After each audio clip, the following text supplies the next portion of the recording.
የምትናገሪው ወይንም የምትናገረው ቋንቋ ከየትኛው የቋንቋ ቤተሰብ ውስጥ እንደሚመደብ ምን ያህል ታውቃለህ? ሰላም ጤና ይስጥልኝ የቲክቶክ ቤተሰቦቼ ብሎም የሰርዶ ቲቶሪያል ቲዩብ ተከታታዮች፣ በዚህ ቪዲዮዬ የኢትዮጵያ ቋንቋዎችን አንድ በአንድ እንመለከታለን።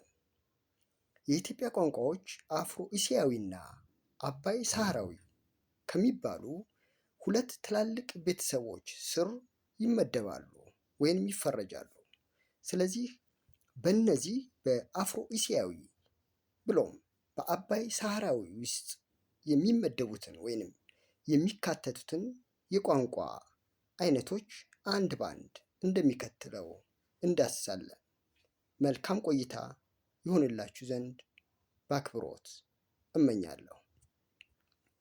የመጀመሪያው የቋንቋ ቤተሰብ ወይንም ምድብ አፍሮ እስያዊ የሚባለው ሲሆን በዚህ ትልቅ የቋንቋ ቤተሰብ ውስጥ በርበር፣ ኩሻዊ፣ ኦሟዊ፣ ቻዳዊ፣ ሴማዊ ብሎም ጥንታዊ ግብፃዊ እነዚህ ቋንቋዎች ይመደባሉ።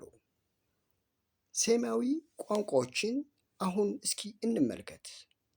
በሴማዊ ቋንቋዎች ውስጥ ደግሞ የሚካተቱት የቋንቋ ቤተሰቦች በሁለት ምድቦች ተከፍለው እናገኛለን።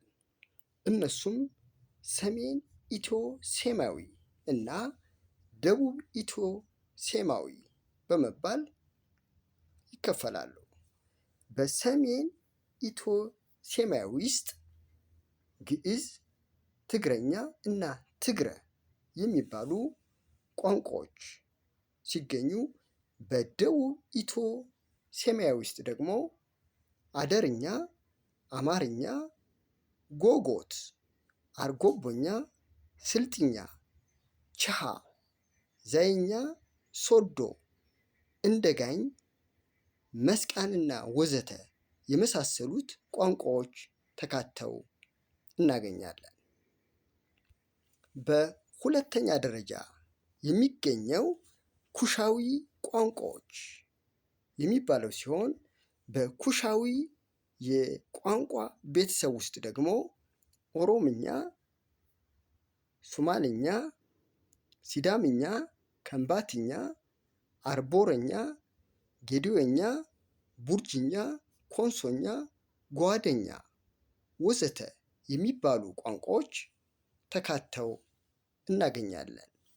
እንግዲህ እንደ ኦሮምኛ፣ ሱማልኛ እና አፋርኛ ያሉ ቋንቋዎች በአጎራባች ሀገሮች ውስጥ ይነገራሉ።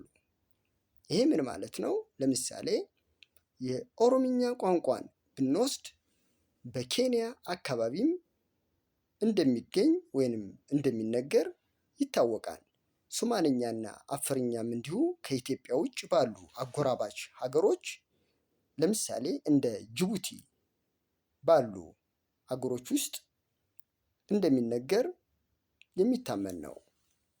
በሶስተኛ ደረጃ የምናየው የቋንቋ ቤተሰብ ኦማዊ ቋንቋዎች ወይንም ኦማዊ ቋንቋ የምንለው ሲሆን በኦማዊ ቋንቋ ውስጥ ደግሞ የሚከተሉት ቋንቋዎች ሰፍረው ወይም ተመድበው እናገኛለን።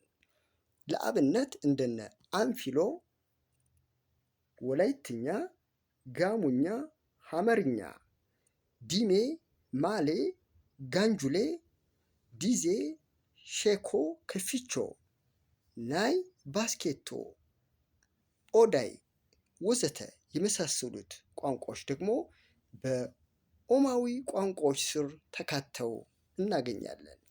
እንግዲህ ከኦማዊ ቋንቋዎች ውስጥ አንፌሎ የሚባለው ቋንቋ ከመቶ ያነሰ ተናጋሪ ያለው ቋንቋ እንደሆነ ጥናቶች ያመላክታሉ። በሁለተኛ ደረጃ የምንመለከተው ወይንም የኢትዮጵያ ቋንቋዎች የሚመደቡት በአባይ ሳህራዊ ቋንቋ ውስጥ ነው። እንግዲህ አባይ ሳህራዊ ቋንቋ የምንላቸው የሚከተሉትን ያካትታል። ኩናምኛ፣ አኝዋክኛ፣ ኑዌርኛ፣ ኮሞኛ፣ መሰንጎኛ፣ ኦፖኛ፣ ጉምዝኛ፣ ሻፖኛ፣ በርታና ወዘተ። እንደነዚህ አይነት ቋንቋዎች ደግሞ በአባይ ሳህራዊ ቋንቋዎች ውስጥ ተካተው እናገኛለን።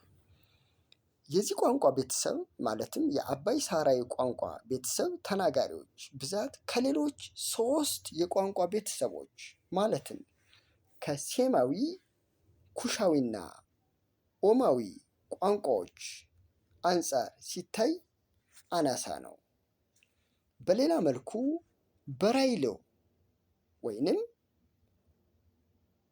አኖጎታ የሚባለው ቋንቋ ምድቡ ያልታወቀ ቋንቋ ነው። ምን ማለት ነው? የስነ ልሳን ባለሙያዎች ከላይ ከገለጽኩላችሁ የቋንቋ ቤተሰቦች መካከል ከአንዱም ውስጥ ሳይመድቡት እንደሚገኝ መረጃዎች ያመለክታሉ። የበራይሌ ወይንም አንጎታ ቋንቋ ተናጋሪዎች ከ10 እንደማይበልጡም ጥናቶች ያመላክታሉ። እንግዲህ ውድ አድማጭና ተመልካቾቼ በዛሬው ቪዲዮ ወይንም በዚህ ትምህርት በኢትዮጵያ ውስጥ የሚገኙ ቋንቋዎች በሁለት አበይት የቋንቋ ቤተሰቦች ውስጥ እንደሚመደቡ ማለትም በአፍሮሲያዊ እና በአባይ ሳህራዊ የቋንቋ ቤተሰቦች ውስጥ እንደሚመደቡና በእነዚህ በሁለቱ የቋንቋ ቤተሰቦች ውስጥ የሚመደቡትን ቋንቋዎች አንድ በአንድ ለመቃኘት ሞክረናል። መልካም እንግዲህ ውድ አድማጭና ተከታታዮቼ ሰርዶ ቲቶሪያል ቲዩብን ዩቲዩብ ላይ በመሄድ በተለይ የቲክቶክ ቤተሰቦቼ ሼር፣ ላይክ እና ሰብስክራይብ ታደርጉ ዘንድ በአክብሮት ጠይቃችኋለሁ። ወንድማችሁ ሰለሞን ነኝና በሌላ ቪዲዮ እስከምንገናኝ መልካሙን ሁሉ ተመኘውላችሁ። ደህና ሁኑልኝ።